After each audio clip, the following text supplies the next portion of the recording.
اللہ کو پانے کا راستہ کیا ہے؟ محمد الرسول اللہ صلی اللہ تعالی علیہ وسلم۔ لقد کان لکم فی رسول اللہ اسوۃ حسنہ لمن کان یرجو اللہ والیوم الآخر وذکر اللہ کثیرا۔ یہ عجب آیت ہے۔ اس کا ترجمہ تو عام طور پہ کرتے ہیں کہ تمہارے لیے میرے نبی کی زندگی بہترین نمونہ ہے، یہ بھی ٹھیک، لیکن اسوہ ہے اساس سے، تو اس سے ایک لفظ اسوہ بنتا ہے جس میں نمونے کا مطلب بھی ہے، جب اس کی اصل میں جاتے ہیں اسا، تو اسا کا مطلب ہے غم کی تسلی، غم کی تسلی۔ آج پوری دنیا جو دکھوں میں اور غموں میں ہے، تو میرا اللہ پیغام دے رہا ہے میرے نبی کی زندگی اختیار کرو، اللہ تمہارے سارے غم دور کر دے گا۔ پیسہ آنے سے دور نہیں ہوتے، بہت بڑا تم فرید صاحب کی طرح وی سی بن جاؤ، اس سے دکھ درد دور نہیں ہوتے۔ یہ اللہ کے رسول کے در پر جھکنے سے کیا خوبصورت ہے۔ لقد بات ہے ہی اور ہے ہی نہیں، لقد کان لکم، اور اللہ کہہ رہا ہے یہ صرف تمہارے لیے میں کہہ رہا ہوں، اسپیشل تمہیں کہہ رہا ہوں کہ میرے نبی کی زندگی اپناؤ، تمہارے غموں کی تسلی، لفظ اسوہ، تمہارے غموں کی تسلی، تمہارے دکھ درد دور ہوں، کیونکہ جب تم میرے نبی کے طریقے پر آؤ گے میں تم سے پیار کروں، اور جب میں تم سے پیار کروں گا تو تمہارے راستے کھولوں۔ حسنۃ، حسنۃ، انسان خوبصورتی کو پسند کرتا ہے، حسن پرست ہے اور خوبصورتی کی طرف کھنچتا ہے۔ معصوم بچے کو بھی مسکرا کے دیکھو تو وہ بھی مسکراتا ہے، آنکھیں دکھاؤ تو وہ روتا ہے۔ انسان کے اندر حسن پرستی ہے تو باقی ہر حسن زائل ہو جاتا ہے، میرے نبی کے زندگی والا حسن ہمیشہ بڑھتا رہتا ہے۔ تو اسوۃ حسنۃ، تمہارے لیے میرے نبی کی زندگی سب سے خوبصورت نمونہ ہے۔ اس لیے اللہ نے اپنے حبیب کو بنایا بھی خوبصورت۔ حضرت عائشہ فرماتی تھیں کہ یوسف علیہ السلام کو دیکھ کر عورتوں نے ہاتھ کاٹ لیے، اگر میرے بیموق کو دیکھتی تو دل پہ چھریاں چلا کے بیٹھ جاتی۔ اللہ نے آپ کو اتنا حسین بنایا تھا۔ اللہ تک پہنچنے کا ذریعہ ہے جناب رسول اللہ صلی اللہ تعالی علیہ وسلم، اور اللہ تک جانے کا راستہ ہی کوئی نہیں۔ لو استفتحونی کل باب وجاؤنی من کل طریق لا افتح علیہم الا ان یکونوا وراءک۔ اللہ تعالیٰ نے فرمایا میرے نبی آپ اعلان کریں، یہ حدیث قدسی ہے کہ آپ کے بعد اب مجھ تک آنے کا ہر راستہ بند ہے، ہر دروازہ بند ہے، کوئی آپ کے رب کے پاس نہیں پہنچ سکتا جب تک آپ کے پیچھے نہ آئے۔ اور اللہ کو راضی کرنے پر ہی ہماری زندگی کی تکمیل اور کامیابی ہے۔ اگر اللہ کو کھو دیا تو سب کچھ کھو دیا۔ یا ابن آدم اطلبنی تجدنی، میرے بندے جو مرضی کام کرنا ہے کر، پر میری طلب میں رہ، میری تلاش میں رہ۔ فَإِن وَجَدْتَنِي وَجَدْتَ كُلَّ شَيْءٍ، اگر تو نے مجھے پا لیا تو نے سب کچھ پا لیا۔ وَإِن فُتَّنِي فَاتَكَ كُلُّ شَيْءٍ، اگر تو نے مجھے کھو دیا تو تم نے سب کچھ کھو دیا۔ وَأَنَا خَيْرٌ لَكَ مِن كُلِّ شَيْءٍ، اور میں تیرے لیے ہر چیز سے بہتر ہوں۔ وَرِضْوَانٌ مِّنَ اللَّهِ أَكْبَرُ، اور اللہ کا راضی ہو جانا سب سے بڑی دولت۔ یا ابن آدم لی علیک فریضہ ولک علی رزق، میرے بندے ایک کام میرے ذمہ ہے تجھے روٹی کھلانا، ایک کام تیرے ذمہ ہے اپنے رب کی اطاعت کر کے چلنا۔ یہ اللہ کو پا لینا ہماری معراج ہے، ہماری کامیابی ہے، ہمارا آنے کا مقصد پورا ہو گیا۔ اللہ کو کھو کر گم کر کے کسی نے کچھ نہیں پایا، وہ ساری دنیا کا مالک بن جائے، بادشاہ بن جائے۔ سکندر اعظم نے بابل میں جب موت نے جھٹکا دیا تو ایک آہ بھری اور کہا کوئی ہے جو مجھ سے میری ساری حکومت لے لے اور مجھے اتنے دن مہلت دے دے کہ میں مقدونیہ جا کے مرنا چاہتا ہوں، اور ساری دنیا کو فتح کر کے یہ حسرت لے کر بابل میں ہی مرا اور اس کے تابوت کو اسکندریہ لے گئے، مختلف قول ہیں، وہاں جا کے دفن کیا گیا۔ تو میرے عزیزو، اپنی منزل، اپنے اس طریقے زندگی میں اللہ کو اپنی منزل بناؤ، اللہ کہ یا اللہ تو مل جائے، تو مل جائے۔ اور نماز کی عادت ڈالو۔ ایک نماز ہے جو ہم پڑھتے ہیں، وہ نماز نہیں کہہ رہا ہوں۔ فَإِذَا فَرَغْتَ فَانْصَبْ، نصب گڑ جانا، جیسے یہ بوتل ہے نا، یہ یہاں آ کے گڑی تو نہیں لیکن ایسے کھڑی ہے، تو اللہ کہہ رہا ہے فَانْصَبْ، ایسے جیسے لکڑی کو ٹھوکا جاتا ہے نا زمین میں، اور کچھ اس کا حصہ اندر چلا جاتا ہے اور اوپر والا ایسے ہو جاتا ہے، تو نماز کے لیے ایسے کھڑے ہو، ایسے۔ عبداللہ بن زبیر پر حجاج حملے کر رہا تھا اور وہ حرم میں نماز پڑھتے، کوئی پتھر یہاں سے گزرتا، کوئی یہاں سے گزرتا، کوئی یہاں سے گزرتا، اور ان کے جسم میں ایسے بھی نہیں ہوتا تھا، ایسے اتنے اطمینان سے نماز۔ وَإِلَىٰ رَبِّكَ، بولو، فرغب، رغبت کی نماز، نماز میں دل لگے، نماز میں کھڑے ہو جاؤ، نماز میں کا انتظار کرو، نماز کو اپنے مسائل کے حل ہونے کا ذریعہ بناؤ، نماز میں دعائیں مانگنا سیکھو۔ ہم دعا نہیں مانگتے، دعائیں مانگنا سیکھو، یہ بہت بڑا سبب ہے۔ اسباب ظاہریہ اختیار کرو اور نماز کو سب سے بڑا سبب بناؤ۔ اذا حزبہ امر فزع الی الصلاۃ، جب کوئی مشکل آتی تھی آپ نماز پڑھتے تھے، جب کوئی مشکل آتی تھی آپ نماز پڑھتے۔ 3 دن گزر گئے، کھانے کو کچھ نہیں ملا، تو حضرت عائشہ سے کہنے لگے چلو آج میں اللہ سے جا کے بات کرتا ہوں۔ مسجد میں گیا، نفل شروع کر دی، ایک ستون کے پیچھے 2 نفل پڑھتے، پھر سلام پھیر کے دوسرا ستون، اللہ اکبر، پھر سلام پھیرا تیسرا ستون، اللہ اکبر، پڑھے جا رہے ہیں۔ اتنے میں حضرت عثمان آئے، اما جان اللہ کے نبی کہاں ہیں؟ ان کا 3 دن سے فاقہ تھا، اللہ سے مانگنے گئے، تو زاروں قطار رونے لگے، مجھے کیوں نہ کہا، عبد الرحمن بن عوف کو کیوں نہ کہا، ثابت بن قیس کو کیوں نہ کہا، یہ سارے مالدار تھے۔ بھاگے بھاگے گھر گئے، پورا اونٹ بھر کے راشن کا لے کر آئے، اور آ کر وہاں اللہ کے نبی کے گھر اتارا، اور پھر بھاگے بھاگے گئے، اور گھر میں جو سالن تیار ہو گیا تھا وہ اٹھا کے لائے، اور روٹیاں اٹھا کے لائے، اور آ کر دیا کہ پکانے میں دیر لگے گی۔ جب اللہ کے نبی واپس آئے، پوچھا عائشہ کچھ ہوا؟ کہ یہ دیکھیں اللہ تعالیٰ نے سب کچھ کر دیا ہے۔ کہ یہ کون لایا ہے؟ کہ یہ عثمان لایا ہے۔ تو آپ نے ایسے ہاتھ اٹھائے، اے اللہ میں عثمان سے راضی ہوں، تو بھی اس سے راضی ہو جا۔ اے اللہ میں عثمان سے راضی ہوں، تو بھی اس سے راضی ہو جا۔ اے اللہ میں عثمان سے راضی ہوں، تو بھی اس سے راضی ہو جا۔ تو نماز کو اپنا وظیفہ بناؤ۔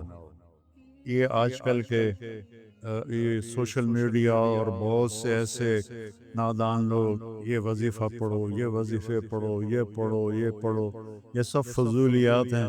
سب سے بڑا وظیفہ نماز ہے اور دعا ہے، سب سے بڑا وظیفہ نماز ہے اور دعا ہے۔ باقی سب ڈھکوسلے ہیں، میرے اوپر جادو ہو گیا ہے، میرے اوپر اثر ہے، میرے اوپر جنات ہیں، یہ سب عاملوں کی جیب گرم کرنے کے اسباب ہیں۔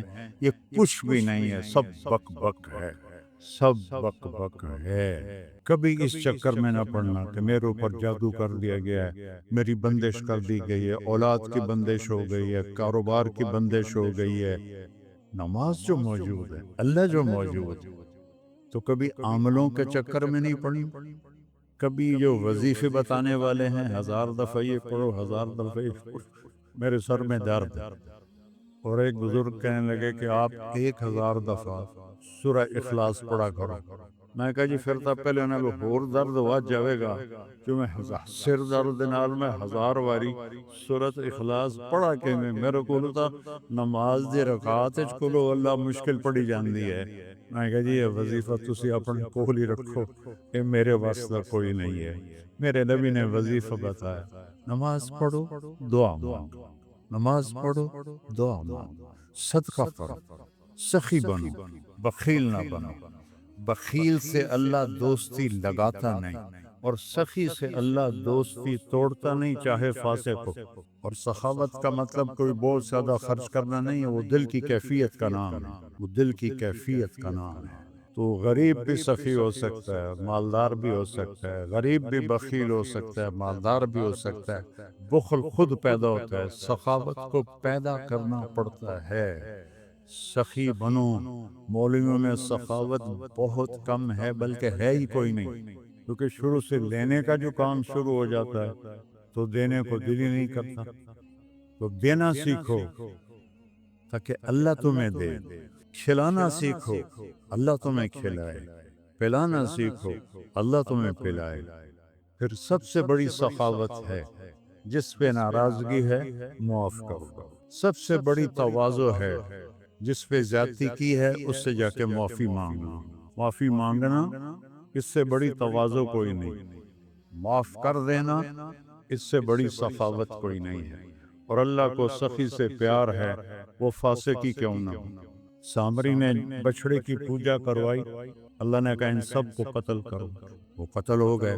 سامری نے پکڑا ہوا آ گیا، اللہ نے کہا موسیٰ سامری کو چھوڑ دے۔ یا اللہ، وہ بدبخت تو سب کو بچڑے کی پوجا پہ لگانے والا۔ اللہ نے کہا سخی ہے، سخی کو قتل کرنا مجھے اچھا نہیں لگتا، یہ آپ ہی مر جائے گا۔ وہ بخار میں مر گیا۔ تو سخاوت ایسی چیز ہے جو کفر و نفاق میں بھی کام دے جاتی ہے۔ بیٹا سخی بنو۔ اور ایک سخاوت بتائیے جس پہ کوئی پیسے نہیں لگتے، معاف کرنا سیکھ، معاف کرنا سیکھ، درگزر کرنا سیکھ، اپنی کوتاہی کا کھل کے اعتراف کر۔ جو معافی مانگنے آئے اس کے آگے منہ نہ بناؤ، اسے فوراً اپنے سینے سے لگاؤ۔ الا تحبون ان یغفر اللہ لکم، معاف کرنا سیکھو، معافی مانگنا سیکھو۔ اور نوافل میں تہجد کا اہتمام، یہ شعار الصالحین ہے۔ آپ نوجوان ہو تو آپ 70 سے بھی آگے چلے گئے، تہجد کا اہتمام کرو۔ نوافل اس سر درد میں، اس سر درد میرے نفل کبھی چھوٹتے ہیں، ورنہ 40-50 نفل روزانہ پڑھتا ہوں۔ میری تہجد قضا نہیں ہوتی سوائے شدید تکلیف کے۔ پچھلے 30-35 سال سے اللہ نے مجھے تہجد کا پابند کیا ہوا ہے۔ یہ میں تم میری اولاد ہو، تمہیں ترغیب کے لیے سنا رہا ہوں، کوئی اپنی بزرگی نہیں جتا رہا ہوں، کہ تمہیں پتہ چلے کہ بیماری میں بھی اگر اہتمام ہو سکتا ہے تو اس جوانی میں کیوں نہیں ہو سکتا۔ جلدی سو، جلدی اٹھو، اس موبائل پہ کھیلنا چھوڑ دو، یہ تمہارا بہت وقت ضائع کرتا ہے۔ اس موبائل سے کھیلنا چھوڑ دو، اس کو دیکھنا چھوڑ دو، وہ وقت مطالعے پہ لگاؤ، تلاوت پہ لگاؤ، ذکر پہ لگاؤ، تسبیح پہ لگاؤ، لوگوں کی خدمت پہ لگاؤ۔ اس نے بہت نقصان پہنچا ہے، خاص طور پر جب تم ماں باپ کے ساتھ بیٹھو، بیوی کے ساتھ بیٹھو، بچوں کے ساتھ بیٹھو، اسے بند کر کے بیٹھو تو تمہیں اس کا بہت نفع ہوگا۔ ہو اس ساتھ بچہ نہیں لڑنا، اسے بچی نہیں لڑنی۔ اللہ کے واسطے یہ ہندی معاشرت چھوڑو، اپنے نبی والی معاشرت اپناؤ۔ پہلی شادی میرے نبی نے بیوہ عورت سے کی ہے، اور سب مطلقہ ہیں یا بیوہ ہیں، ایک کنواری حضرت عائشہ بس۔ مولانا ہمارے بچے ہم سے ڈرتے نہیں۔ میں نے کہا تو کیا تم ڈائن ہو جو تمہارے بچے تم سے ڈریں؟ تم ماں بنو، تم یہ سوال کرو کہ ہمارے بچے ہم سے پیار کریں، کیا کیا جائے کہ بچہ جوان ہو تو ان کی پسند کا خیال ضرور کریں، ان کی پسند کا خیال ضرور کریں، ان پر اپنی مرضی مسلط نہ کریں۔ اور کائنات کی سب سے قیمتی چیز انسان ہے، اور اس کی ڈائی اس کی ماں کا پیٹ ہے۔ جب اس پر زیادتی ہوتی ہے اور سختی ہوتی ہے، بدتمیزی ہوتی ہے، جو ہمارے سسرال کا 99% یہی حال ہے، تو وہ اس کی ڈائی اندر سے کریک ہو جاتی ہے۔ پیدائشی طور پر بچے ڈپریشن کا شکار ہو کر پیدا ہو رہے ہیں۔ کوئی جو ماں ڈپریشن برداشت کرتی ہے اور اس کی ڈائی پر اثر ہوتا ہے تو بچہ پیدائشی ڈپریشن کا شکار ہوتا ہے۔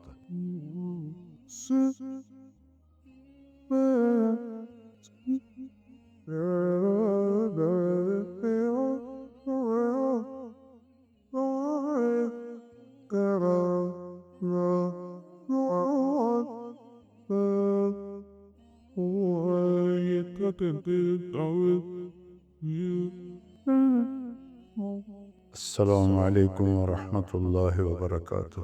بسم اللہ الرحمن الرحیم، والصلاة والسلام علی رسولہ الکریم وعلی آلہ وصحبہ اجمعین۔ میرے محترم بھائیوں، بہنوں، دوستوں، بزرگوں، بچوں، بچیوں، رمضان کا مبارک مہینہ چل رہا ہے۔ ہم اس پہ اللہ کا شکر ادا کریں، روزوں کی پابندی کریں، تراویح کا اہتمام فرمائیں، بغیر عذر کے 20 تراویح نہ چھوڑیں کہ ہر سجدے پر 1500 نیکی لکھی جاتی ہے۔ تو کتنی بڑی کمائی کر کے ہم آتے ہیں۔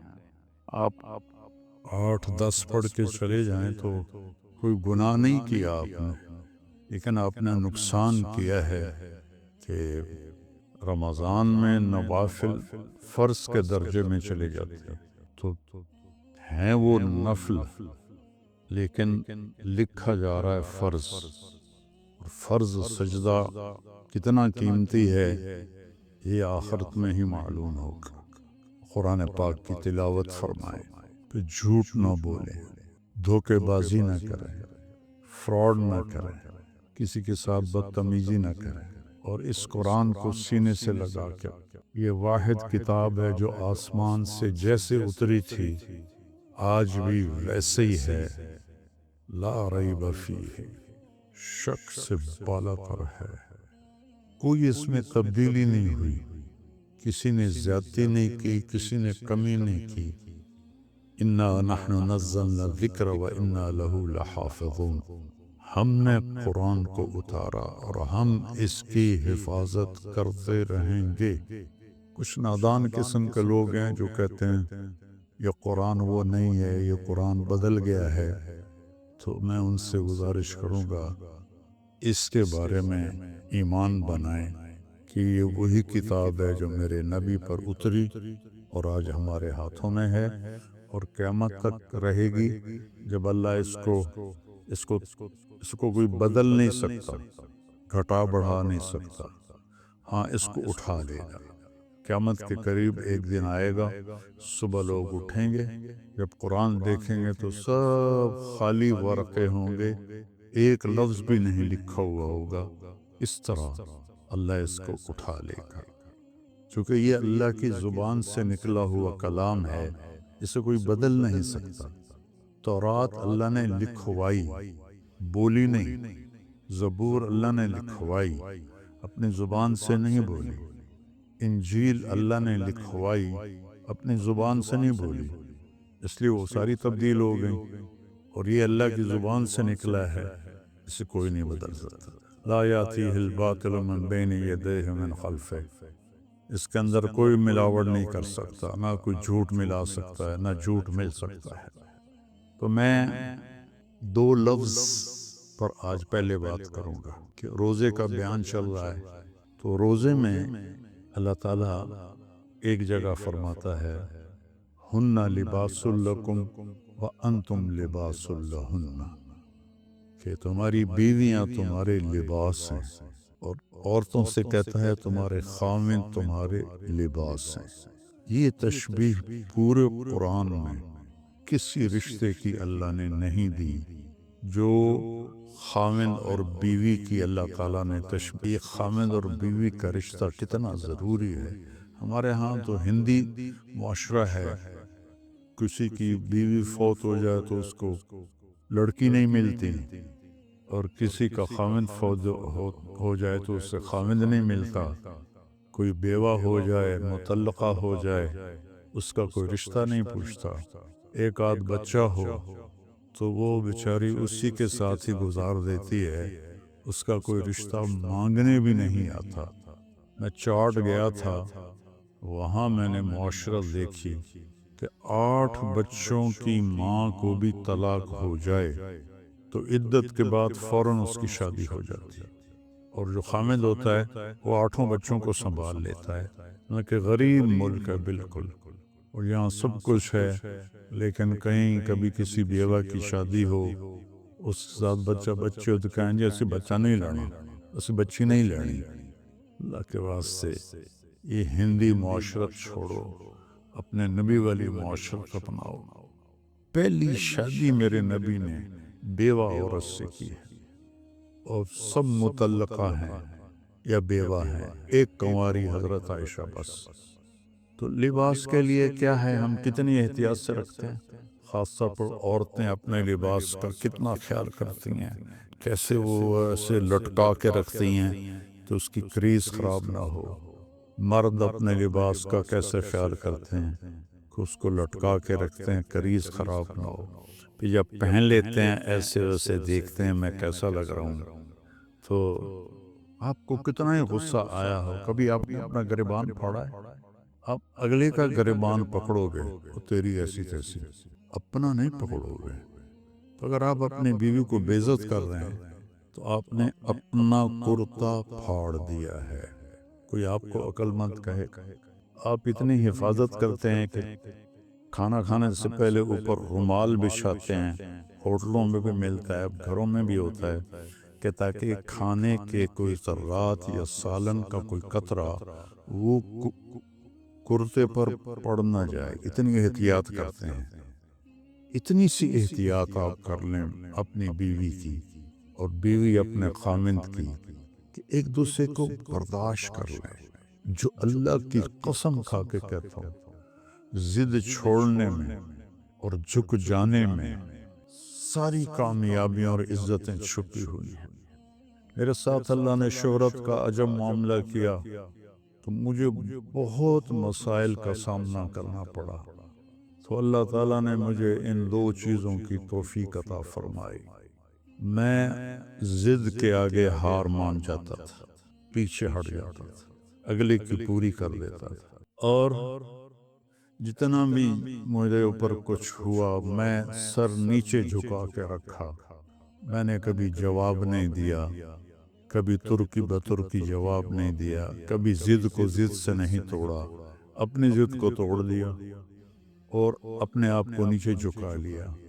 تو میرے مالک نے میرے اوپر کتنا کرم کیا، میں کیسے بیان کروں کہ میرے قیامت تک زندگی لے کر رہوں اور سجدے میں پڑا رہوں تو میں اللہ کی اس نعمت کا شکر ادا نہیں کر سکتا۔ آج میں آپ سے مخاطب ہوں اور اللہ میری بات کو پوری دنیا میں پھیلا رہا ہے۔ اللہ کے واسطے ضد چھوڑ، اگلے کی ضد مان، حتیٰ کہ بچہ بھی ضد کرے نا تو اس کی ضد مان لیں۔ مائیں اس کی پٹائی شروع کر دیتی ہیں، وہیں سے نفرت کے بیج آپ ان کے اندر بو دیتے ہیں۔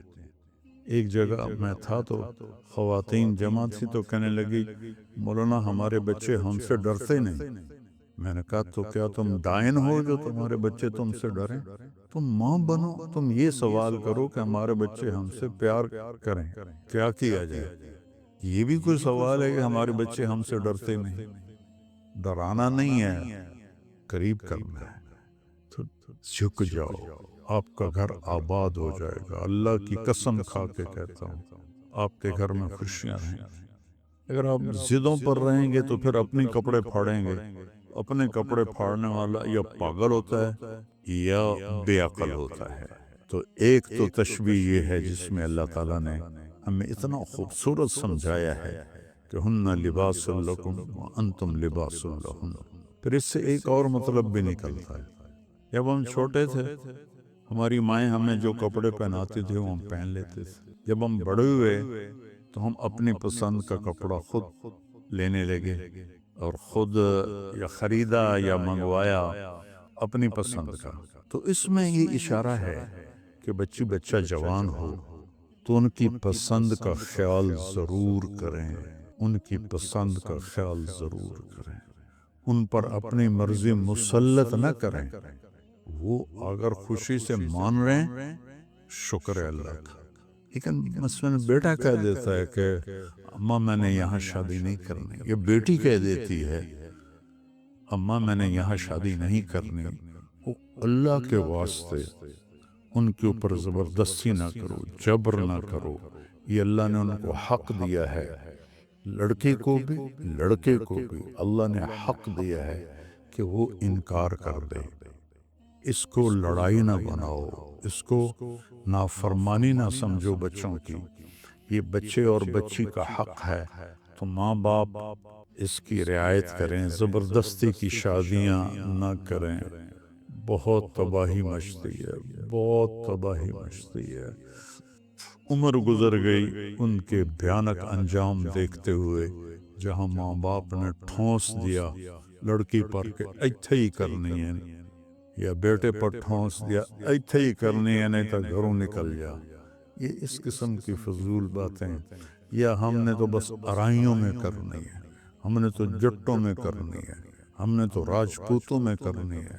میرے نبی کا فرمان ہے، نیک دیکھو، نیک نیک ہو، صالح ہو، اچھے اخلاق والا ہو، جس کا ان کا بھی ہو رشتہ جوڑ دو۔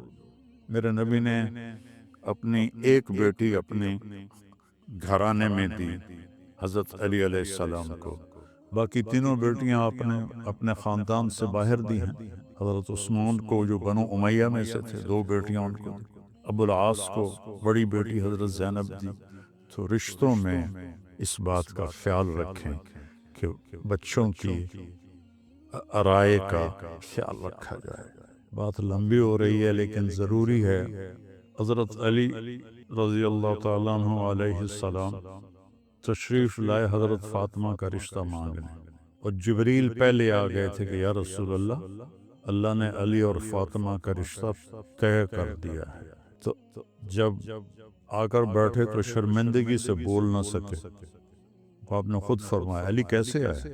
وہ خاموش۔ پھر آپ نے فرمایا فاطمہ کے رشتے کے لیے آئے ہو؟ کہ جی ہاں۔ تو انشاءاللہ کہہ کے اٹھ گیا، ہاں نہیں کی، صرف اتنا کہا انشاءاللہ، حالانکہ وہی آ چکی ہے، وہی آ چکی ہے، انشاءاللہ۔ سیدھے گھر گیا، حضرت فاطمہ رضی اللہ تعالیٰ عنہ علیہ السلام کو بلایا اور فرمایا بیٹی علی کا رشتہ آیا ہے، میں ہاں کر دوں؟ اللہ اکبر۔ آج کی بیٹیاں بیچاری ماں باپ کے آگے سر جھکا دیتی ہیں، تو جنت کی عورتوں کے سردار اور حسنین کی ماں، ان کے بارے میں آپ کا کیا خیال ہے؟ بیٹی رشتہ کر دوں؟ جب حضرت فاطمہ نے ہاں کی، کنواری بچے کی خاموشی ہاں ہوتی ہے، انکار نہیں ہوتا ہے، تو آپ خاموش رہیں۔ اس کا مطلب تھا کہ میں تیار ہوں، اور فوراً واپس گئے، علی لوگوں کو بلاؤ۔ پھر لوگ آئے، مجمع مسجد میں اکٹھا ہوا، تو آپ نے ممبر پر کھڑے ہو کے پہلی بات یہ کی، لوگوں میرے پاس جبریل اللہ کا پیغام لے کر آئے تھے کہ میں اپنی بیٹی فاطمہ کا نکاح علی کے ساتھ کر دوں۔ جب میرا نبی اتنا خیال کر رہا ہے، ہم بھی خیال کیا کریں۔ اپنے پیٹ سے جنتے ہیں، پھر ان پر وہ زیادتی کرتے ہیں، ساری زندگی سے سکتی رہتی ہے۔ تو لباس کا خوبصورت تشبیہ ہے۔ دوسرا ہے نساؤکم حرث لکم، تمہاری بیوی تمہاری کھیتی ہے۔ میں تو ایک قدیم زمیندار گھرانے سے تعلق رکھتا ہوں، تو میں نے اگرچہ ڈائریکٹ زمیندارہ نہیں کیا، لیکن میں جانتا تو ہوں کہ فصل کو کیسے، کھیتی کو کیسے اگایا جاتا ہے اور کیسے اس کو پروان چڑھایا جاتا ہے۔ کبھی آپ نے دیکھا کسی پاگل کو کہ وہ آم کے پیڑ کو ڈنڈے مار رہا ہو کہ تو ایسواری آم کیوں نہیں دیتے، یا کپاس مکئی کو آگ لگا رہا ہو کہ تے چھلی نہیں لگی، تے ڈوڈا نہیں لگا؟ کس قدر زمیندار محنت سے فصل کو اگاتا ہے، اور پھر اس میں میاں بیوی میں کھٹبڑ تو ہوتی ہے، یہ جنت میں جا کے ہوگا ٹھیک، یہاں رہے گی، یہاں کھٹبٹ رہے گی، اس لیے جھکنا ہے، ایسا نہیں کرنا، اسے کرنا۔ تو اس میں گندی بوٹیاں پیدا ہو جاتی ہیں، تو ان گندی بوٹیوں کو نکالنے کے لیے ٹریکٹر کے الگ پتلے ٹائر ہم لگاتے ہیں، تاکہ جو کھیتی ہے اس پر ٹائر چڑھ نہ جائے، تو پتلے سے ٹائر ہوتے ہیں، اور پیچھے پتلے باریک حل ہوتے ہیں، جو صرف جڑی بوٹیوں کو آرام سے نکال کے باہر پھینک دیتے ہیں، اور جو دو پودوں کے بیچ میں ہوتی ہیں وہ ہم مزدور لے کر وہ کھرپی سے اس کو نکلوا دیتے ہیں۔ تو یہاں بھی کیا خوبصورت تشبیہ ہے۔ کھیتی کو پیار سے اگایا جاتا ہے، پرورش کی جاتی ہے۔ یہ سردیاں آئیں تو آم کے درختوں کو جو چھوٹے تھے سب نے ڈھانپ دیا کہ سردی کی وجہ سے یہ جل نہ جائیں۔ پانی وقت پہ دو، کھاد دو، خشک شاخیں کاٹو، سپرے کرو۔ ابھی ہمارے گھر میں ہمارے باپ کے ہاتھ کا لگا ہوا آم کھڑا ہوا ہے 1964 کا، تو وہ جا کے ستمبر اکتوبر میں پھلتا ہے۔ تو وہ اس کی شاخیں بہت ہو گئی تھیں خراب، تو ہم نے مالی کو بلا کر وہ ساری کٹوائیں کہ تاکہ نئی شاخیں پیدا ہوں اور دوبارہ یہ پودا پھل دے۔ تو جس طرح کھیتی کو آپ کے گھروں میں پھلواڑی ہوگی، پھول ہوگا یا کوئی پودا ہوگا گملے میں ہوگا، آپ کتنا خیال کرتے ہیں؟ ایسے اتنا خیال آپ اپنی بیوی کا کر لیں۔ یہاں تو صرف مرد کو ہی اللہ حکم دے رہا ہے، یہاں عورت کو نہیں دے رہا، مرد کو کہہ رہا ہے اس کو کھیتی کی طرح پالو کہ اسی نے تو پھل دینا ہے، اسی پر تم زیادتیاں کرو۔ سب سے جتنی کوئی چیز قیمتی ہوتی ہے اس کی ڈائی اس سے بھی زیادہ قیمتی ہوتی ہے، کہ اس میں ذرا بھی خراش آ جائے تو وہ خراش اس چیز پہ پڑتی ہے۔ مرسڈیز کی ڈائی کتنی قیمتی ہوگی، اس پہ خراش ہوگی تو مرسڈیز پہ خراش آ جائے گی، کوئی بھی موٹر ہو خراش آ جائے، فوراً ڈائی کو توڑ کے نئی ڈائی لگاتے ہیں۔ اور کائنات کی سب سے قیمتی چیز انسان ہے، اور اس کی ڈائی اس کی ماں کا پیٹ ہے۔ جب اس پر زیادتی ہوتی ہے اور سختی ہوتی ہے، بدتمیزی ہوتی ہے، جو ہمارے سسرال کا 99% یہی حال ہے، تو وہ اس کی ڈائی اندر سے کریک ہو جاتی ہے۔ پیدائشی طور پر بچے ڈپریشن کا شکار ہو کر پیدا ہو رہے ہیں، تو جو ماں ڈپریشن برداشت کرتی ہے اور اس کی ڈائی پر اثر ہوتا ہے تو بچہ پیدائشی ڈپریشن کا شکار ہوتا ہے۔ تو اللہ کے واسطے اپنی بیویوں سے حسن سلوک رکھیں۔ اللہ تعالیٰ کہہ رہا ہے وَعَاشِرُوهُنَّ بِالْمَعْرُوفِ، اپنی بیویوں کے ساتھ اچھا سلوک کرو۔ فَإِن كَرِهْتُمُوهُنَّ، اگر تمہیں کوئی بات اچھی نہیں لگتی یا وہ پوری اچھی نہیں لگتی، فَعَسَىٰ أَن تَكْرَهُوا شَيْئًا وَيَجْعَلَ اللَّهُ فِيهِ خَيْرًا كَثِيرًا، تو ممکن ہے اس ناگواری میں اللہ تمہارے لیے بہت بڑی خیر نکالتا۔